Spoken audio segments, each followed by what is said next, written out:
Nkechi Obesai sat quietly at the long, shiny mahogany table, surrounded by her fiancé's rich and well-dressed family. The room smelled of expensive perfume and roasted chicken, laughter echoing from every corner. But not a single laugh was for her. The Okoros looked perfect, polished, proud, and full of quiet judgment. Their designer clothes sparkled under the chandelier, and every word they spoke seemed to remind her she didn't belong. She tried to smile, pretending not to notice the way they whispered behind their glasses of wine. Her fingers played nervously with her napkin, as she listened to their stories about vacations in Paris and business meetings in Dubai. No one asked about her. No one cared. Even Chijioke, her fiancé, seemed too busy impressing them to notice her silence. Still, Nkechi kept her head high. Her late mother's voice echoed in her mind. "Never let anyone make you feel small, my daughter." She took a deep breath and looked around the table, reminding herself that grace was her armor. They might see her as an outsider, but she knew something they didn't. She was far more than the quiet girl they were trying to humiliate. The laughter around the table grew louder, but the jokes weren't funny anymore. They were sharp and aimed straight at her. One of the aunts leaned closer to another and whispered just loud enough for Nkechi to hear. Chijioke really found himself a simple girl. The other aunt chuckled, swirling her wine glass. I just hope she at least knows how to serve water properly. These village girls can surprise you." Their laughter cut through her like a knife. Nkechi's heart tightened, but she didn't show it. She kept her smile small and polite, even as her hands trembled under the table. She could feel every pair of eyes on her, judging her dress, her accent, her calmness. Someone joked about girls who come from nowhere trying to marry into good families. Another said, "Love is blind until the bills arrive." The table erupted in laughter again. Nkechi swallowed hard. Her throat burned, but she refused to give them the satisfaction of seeing her cry. Chijioke sat beside her, pretending not to hear. He smiled weakly, trying to avoid confrontation. That hurt the most, his silence. She wanted him to speak up, to defend her, to remind them she was the woman he loved. But he just stared at his plate. Inside, her late mother's words came back to her like a whisper. "Grace, my daughter. Even when they try to break you, wear your grace like a crown." So she straightened her back, looked at the table and softly said, "I may be simple, but I was raised with respect." Her voice was calm, but her eyes held quiet fire. The room fell silent for a moment.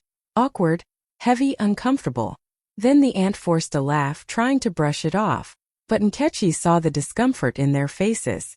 They didn't expect her to have dignity, to speak with strength. She smiled gently, turned to sip her water, and told herself silently, one day, they'll understand who they're talking to.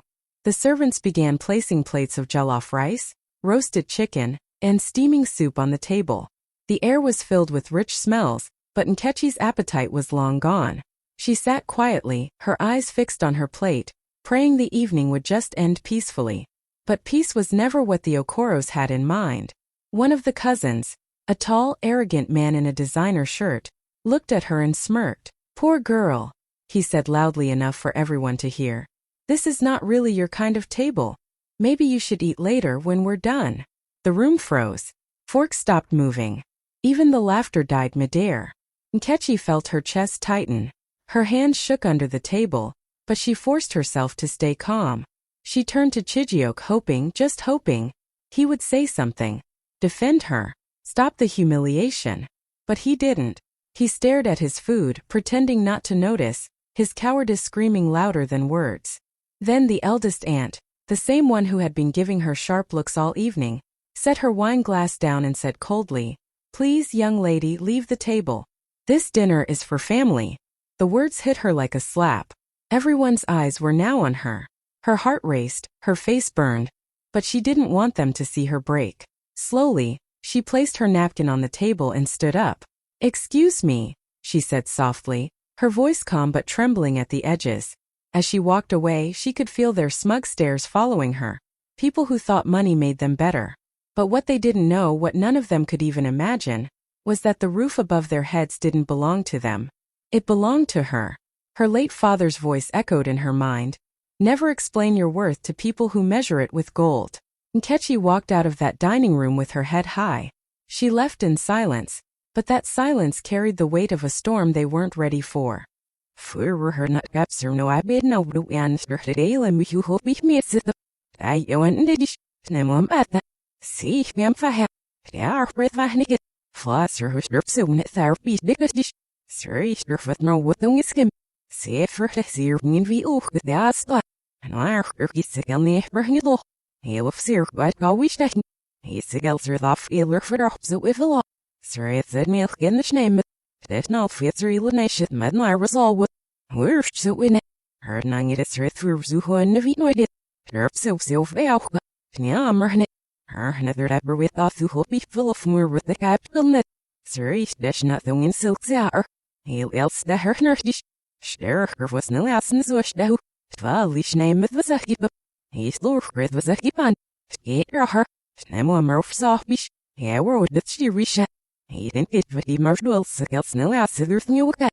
Her old full brommets naked bilks later. And where he smith the sweet for risha. He left bad steep. All best in my fair work always night even in nurse stechen. Here if it's so sweet did I hit visit. He'll dark blam sir the up. Say are the dervimus. Alf burn no one. Care profit with the rick get the ma groups there wood. He'll fast that's ish. Aim sweet skin. Sylvnil mercer he that's it near. Thar well sick at dish. Where has it must no moment so wet. Snell fax is skiff it minister. Her if nemish will of safes in I believe. Say your him nevin the git. And a shale and mix it bats it. It must see it's the earth and when he get bill her scatter say what do off this name it. Why dish it delish. But if Mr. Loudon did dish up. Her old for the life in the parlor, Murph built in the banner. Her ishner Murph but it's the shale else gushne see stechen. That mansion everyone bragged about, the one filled with luxury and pride, didn't belong to the Okoros at all. It was hers. Nkechi Obesi's. The very walls that echoed with their insults had been built by her late father, Chief Obinna Obesi, a man whose name once carried power and respect across Nigeria. Years ago, he had designed that mansion himself, down to the last detail, the marble staircase imported from Italy, the mahogany dining table from Ghana, the grand chandelier from France. He had built it as a gift to his wife and only daughter, calling it the Obesi Home of Grace. When he passed away, the world mourned a legend. Obesi Holdings, his real estate company, grew even bigger after his death, expanding across Africa under trusted management. But what people didn't know was that he had left everything, every property, every share, every account, to his only child, Nkechi. She had become the quiet heiress of an empire, though she never flaunted it. After her father's funeral, she made a promise to herself and her mother's memory. I will live simply. I will earn respect for who I am, not for what I have. That's why she never told Chijioke or his family about her inheritance. She wanted love, not status. She wanted to be seen for her heart, not her last name. But now, as she stood outside that same mansion, the same one her father built with love, she realized how cruel life could be. The people who insulted her were sitting under her father's roof, eating dinner at her family's table, laughing at his daughter. Tears filled her eyes, but she smiled through them. If only Papa were here, she whispered. He'd tell me to rise with grace. And that's exactly what she decided to do. She wouldn't shout. She wouldn't seek revenge. She would let the truth reveal itself, silently, beautifully, and powerfully, just like her father taught her. Chijioke had always been kind, gentle, and soft-spoken, the kind of man who smiled easily and avoided arguments. That was what first drew Nkechi to him. He made her laugh, made her feel seen, and promised to love her for who she was. But kindness without courage, she was learning, could be dangerous. Kindness without strength could destroy a woman's heart. From the beginning, his mother never liked her. She had looked at Nkechi with thinly veiled disgust and said once, "My son is doing charity work by dating you." The words had cut deep, but Nkechi chose to let them go. She believed love could heal pride. She told herself that if she stayed humble, his family would one day see her heart. She endured the side comments, the fake smiles, the forced politeness, all for the man she loved. But that night at the dining table changed everything. When Chijioke sat silently as his relatives insulted her, something inside her broke. It wasn't just his silence, it was his fear. He looked at her like a stranger, afraid to defend her because he didn't want to upset his family. And in that moment, Nkechi saw the truth. He wasn't her protector. He was their puppet. After she left the table, she waited, thinking maybe he'd come after her, apologize, or at least call her name. But he didn't. He stayed inside, pretending everything was fine, while she stood outside in the cold night, holding back tears. She finally understood that love means nothing without respect. You can give your heart to someone, but if they can't stand beside you when the world turns cruel, then what you have isn't love, it's weakness. That night, standing under the stars, Nkechi whispered to herself, "I deserve more." And for the first time she truly believed it. The next morning the sun rose quietly over Abuja, painting the sky in soft gold and pink. Nkechi sat on her small balcony with a cup of tea, her mind still heavy from the night before. The voices from that dinner echoed in her head, the laughter, the insults, and most painfully Chijioke's silence. She felt tired, but deep inside, a strange calm had replaced her hurt. It was as if something inside her had shifted, a quiet strength she didn't know she still had. Her phone began to ring. She glanced at the screen. It was Mr. Kalu, her father's old lawyer. She hadn't spoken to him in months. She took a deep breath and answered, her voice steady but soft. "Good morning, Mr. Kalu." "Good morning, Madam Nkechi," he said warmly. "I wanted to inform you. The property transfer is complete. The Okoro mansion is now officially under your name. Your late father's acquisition has been finalized. All documents are ready for your signature." For a few seconds she couldn't speak. The same house where she was humiliated just hours ago, the same house her fiancé's family treated her like an intruder, now legally belonged to her, felt almost poetic. Destiny's quiet justice. A small smile spread across her face as she looked out at the morning light. "Perfect timing," she whispered, her voice calm but full of meaning. "Would you like me to deliver the documents today?" the lawyer asked. "Yes," she said softly. "Please do." When the call ended, Nkechi sat in silence for a while, her heart peaceful for the first time in days. She thought of her father, strong, wise, and proud, and whispered, "Papa, you always knew when the truth needed to show itself." At that moment she didn't feel angry anymore. She didn't need to prove anything. Life had already done it for her. The people who made her feel small were about to learn who she really was, and she wouldn't need to raise her voice to do it. A week later, the Okoros decided to host another family brunch. This time, a big event filled with wealthy friends, business partners, and socialites. They called it a welcome party for an important investor visiting from Lagos. The mansion was decorated beautifully, fresh flowers in golden vases, soft music playing, servants moving around with trays of champagne. It was meant to be a perfect show of class and power. But the truth was, they were still celebrating under a roof that no longer belonged to them. Of course, they didn't invite Nkechi. After that humiliating dinner, they had quietly erased her from every family conversation. In their eyes, she was gone. Another mistake Chijioke would soon get over. But destiny, as always, had its own plan. That morning, as Nkechi stood before her mirror, she didn't see the quiet, timid girl they mocked. She saw the daughter of Chief Obinna Obesai, confident, calm, and in full control. She wore a stunning gold Oso gown that shimmered in the sunlight, her head wrapped in a perfectly tied geli that framed her proud face. Her makeup was soft but powerful, the look of a woman who had nothing to prove, yet everything to show. When she stepped out of her car in front of the mansion, people turned to look. Conversations paused. Even the guards, who once ignored her, quickly bowed in respect. The air seemed to shift, quiet, heavy, electric. She walked toward the entrance with slow, graceful steps, her heels clicking on the marble floor. Inside, laughter filled the room until someone gasped softly, "Is that Nkechi?" Every eye turned toward her. She smiled politely, her eyes steady and calm. "Good afternoon," she said, her voice gentle but commanding. "I hope I'm not late." The room fell silent. In that moment, without raising her voice, Nkechi owned every breath in that space. The same woman they once asked to leave the table had just walked back into her own house, not as a guest but as the true owner. The moment Nkechi stepped through the glass doors, the entire room seemed to pause. Conversation stopped mid-sentence, and laughter turned into awkward silence. The clinking of glasses faded as all eyes shifted toward her. The bright afternoon sun streamed through the wide windows, catching the shimmer of her gold Oso gown. She looked radiant, elegant, calm, and untouchable. The same aunt who had mocked her at the dinner almost dropped her wine glass. Her jaw tightened as she whispered, What is she doing here? The other guests, unsure of what was happening, exchanged confused looks. Some smiled politely, thinking she was just another invited guest. But the Okoro family knew better. They hadn't invited her. And yet, here she was walking in like royalty. Nkechi's steps were slow and graceful.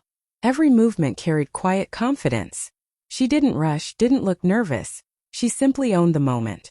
Her perfume filled the air, soft and expensive, matching the calm authority in her presence. When she reached the center of the room, she smiled gently at the aunt who had spoken. "I believe," she said, her voice smooth and steady, "I'm right where I belong."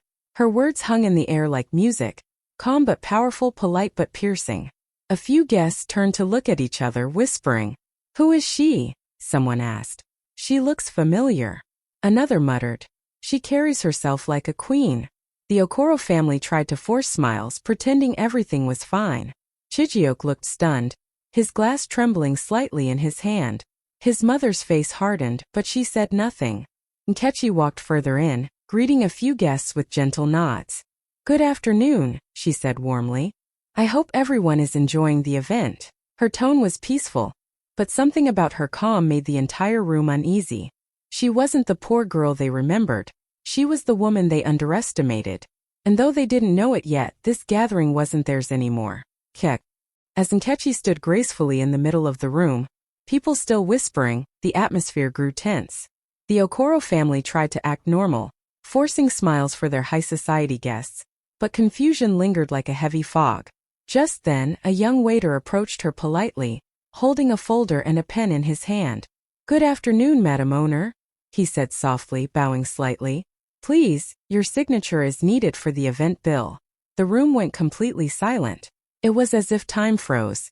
Every single person turned to look at the waiter, then at Nkechi.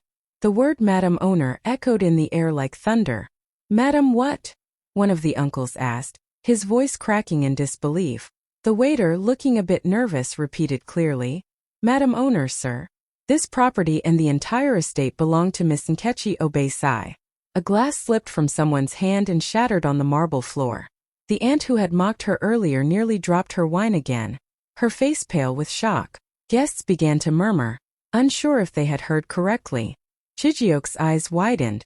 "Nkechi, what is he talking about?" he asked, his voice shaking slightly. Nkechi didn't rush to answer. She simply smiled, that soft, calm, confident smile that came from knowing the truth was finally speaking for her. She took the pen from the waiter, signed the paper elegantly, and handed it back. "Thank you," she said kindly. "Please make sure everything runs smoothly." "Yes, madam," the waiter replied, bowing again before walking away. You could hear the guests whispering. "She owns the mansion? Is she serious? Wait, the Okaros don't own this place?" Nkechi looked around at all their shocked faces, her heart steady. She had no anger left, just quiet satisfaction. The same people who made her feel small were now standing speechless in her house. She turned to them gently and said, "Please don't stop your party. I insist, make yourselves comfortable. In my home." The room that had been full of chatter and laughter just moments ago fell into a heavy, uncomfortable silence. You could almost hear hearts beating faster. The Okoro family sat frozen, their fake smiles fading one by one. Even Chijioke, who had once been her biggest dream, now looked at her like he was seeing her for the very first time. His mouth opened slightly, but no words came out. His face turned pale, and his hand trembled as he set his glass down. The eldest aunt, the one who had asked her to leave the dinner table, blinked rapidly, her face stiff with shock. "There must be some mistake," she said weakly, trying to laugh. But the waiter had already left after confirming what everyone now knew. The mansion, the grand estate, the luxury they bragged about, it all belonged to Nkechi Obei-sai. Nkechi stood calmly in the center of the room, her gold osso-oak gown glowing under the chandelier. She didn't rush to explain or justify herself. Instead, she reached for the folder on the table, flipped to the last page of the property document, and signed her name slowly and gracefully. Every stroke of her pen felt like poetic justice. When she was done, she smiled gently and handed the file back to the stunned event manager. "Thank you," she said, her voice steady and kind. "Please make sure everyone is comfortable in my home." The words landed like thunder. In my home. Gasps rippled through the room. Some of the guests tried to hide their surprise, while others stared openly, unable to believe what they were witnessing. Chijioke finally spoke, his voice shaking. "Nkechi, you never told me." She looked at him calmly and replied, "You never asked." Then she turned her gaze toward his family, still frozen in disbelief. In that moment, Nkechi didn't need revenge or raised voices. Her power was in her peace. The same woman they once humiliated was now standing tall, calm, and untouchable, owning not just the house but her dignity. Nkechi stood still for a moment, letting the silence linger. Every pair of eyes in the room was fixed on her, shocked, confused, and embarrassed. Then, with a quiet breath, she turned to face them. Her voice was calm, soft, but carried a weight that filled every corner of the room. "My father bought this mansion years ago," she began. "Chief Obina Obesai, maybe some of you have heard of him. He built this home long before the Okoros ever moved in. When he passed away, everything he owned was left to me." A few guests gasped softly. The Okoro family looked like the ground had been pulled out from under them. Chijioke's mother's lips trembled, her eyes darting toward the walls as if seeing them for the first time. Nkechi continued, her tone steady and graceful. "I didn't correct anyone before. I thought staying humble would earn me respect. I thought people would see my heart, not my background. But I was wrong. In your world, respect only comes when there's money attached to your name." Her words were not angry. They were honest, full of quiet truth. She looked around the room, her eyes meeting each of theirs. "You judged me because I didn't show what I had. You mistook humility for weakness. But strength isn't loud. Sometimes it just waits for the right moment to speak." No one said a word. The air felt thick, almost sacred. Even the guests who didn't know her could feel the power in her calmness. She smiled softly, her eyes glistening. "I never wanted to embarrass anyone," she said gently. "I just wanted you to understand. A woman's worth isn't measured by what she wears, or where she comes from. It's in how she carries herself when the world tries to shame her." Her words cut deeper than anger ever could. The same table that once silenced her now sat speechless before her. And this time it was respect that filled the air. As Nkechi turned to leave, the room stayed frozen in awkward silence. The same people who once laughed at her now couldn't even look her in the eye. Her heels clicked softly against the marble floor. Calm, steady, powerful. Just as she reached the door, one of the aunts, her voice shaky, called out, "Nkechi, please wait, we didn't know." Nkechi stopped. For a moment she didn't turn around. She just stood there, her back straight, her chin high. Then slowly she looked over her shoulder, her eyes calm but sharp. "Exactly," she said softly. "You never cared to know." Her voice wasn't loud, but it carried more weight than any shout could. The aunt's eyes filled with guilt, and Chijioke looked down, unable to meet her gaze. He wanted to speak, but words failed him. His silence, once harmless, now felt heavy, the kind that destroys love. Nkechi gave a small, polite smile. Not bitter, not proud, just peaceful. "I wish you all well," she said simply. And with that, she turned and walked away. Her gold Oseoke gown shimmered under the chandelier lights, every thread catching the glow like tiny flames. Each step she took felt like poetry, elegant, powerful, and final. People whispered, some with regret, others in awe. Even the waiter who had spoken earlier watched her go with quiet admiration. She didn't need to raise her voice or seek revenge. Her grace was her revenge. As she stepped outside, a gentle breeze met her, brushing against her face like freedom.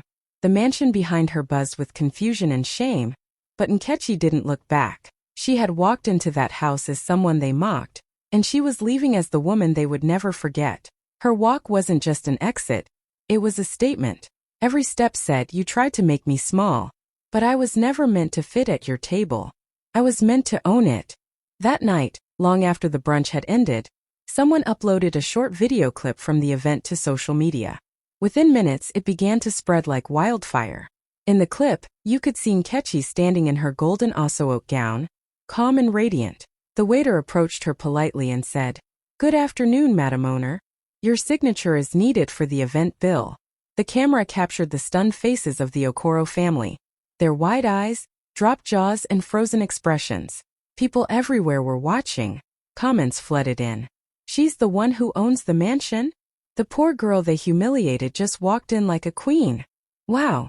grace, humility, and power all in one person. The clip was shared thousands of times in just an hour, trending across Instagram, Twitter, and Facebook. Viewers were mesmerized not just by the reveal, but by the way Nkechi carried herself. She didn't yell. She didn't insult anyone. She didn't need to. Every gesture, every calm smile, every poised step spoke louder than words ever could. People called her story inspiring. "This is how a woman rises with dignity," one comment read. Another said, "She didn't need revenge. Her grace did it for her." Even news outlets picked up the story the next morning, sharing the clip with headlines like, "The poor girl who owned the mansion," and "Abuja heiress turns humiliation into graceful power." The world was watching, captivated by her quiet strength. In the following days, messages poured into Nkechi's phone, strangers praising her courage, telling her she had inspired them to stand up for themselves, to carry themselves with dignity no matter the circumstances. She read them all, smiling softly. For the first time, she realized the true power of her father's lesson. Humility and patience could speak louder than anger, pride, or revenge. Through grace, she had reclaimed not just her inheritance, but the respect she had always deserved, and the world had witnessed it. Weeks later, Nkechi's story had reached every corner of Nigeria. She was featured on the cover of a leading business magazine as the new CEO of Obesai Holdings, the real estate empire her father had built and she had inherited. The article highlighted not just her wealth, but her grace, intelligence, and the quiet strength that had made her rise above humiliation and betrayal. At the photo shoot, she wore a breathtaking emerald gown that shimmered under the studio lights. Her hair was perfectly styled, her makeup soft yet powerful, and her posture radiated confidence. The photographer clicked away, capturing every angle of a woman who had transformed pain into power.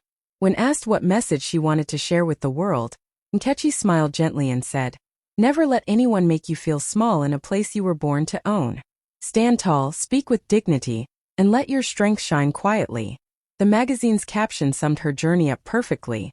She didn't raise her voice, she raised her value. Her story went viral again, inspiring thousands of young women across Africa. They shared her photo, her words, her journey from humiliation to triumph. Nkechi looked at herself in the mirror that evening, the emerald gown flowing around her like liquid light. She remembered the dinners, the insults, the moments she had doubted herself. Now she didn't just own a mansion or a company. She owned her story, her power, and her destiny. In that quiet moment, she whispered to herself, "I didn't need to fight to be seen. I just needed to rise." And with that, she smiled fully, confidently, completely.